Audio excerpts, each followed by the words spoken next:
Hello everyone, welcome back to the channel. In today's video, I'm going to show you how to remove the Eufy camera from the mount in 2026. So first of all, you need to take a close look at the mounting bracket. Most of the Eufy battery powered cameras, including solo cam and Eufy cam models, use either a magnetic mount or ball joint mount or a mounting screw system. So the removal method depends on the type of mount installed. So first of all, before removing the camera, what you need to do is you need to simply hold it securely with one hand, and this is important because some of the Eufy cameras can detach suddenly once the locking mechanism is released. So supporting the camera is going to help prevent any kind of drops. So if your camera uses a magnetic mount, you need to simply pull the camera gently away from the magnetic base. Avoid twisting excessively while pulling.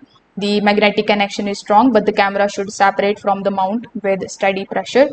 Now, for cameras secured with the locking screws, you just have to simply locate the mounting screw underneath or behind the camera, and then you need to use the appropriate screwdriver in order to loosen the screw.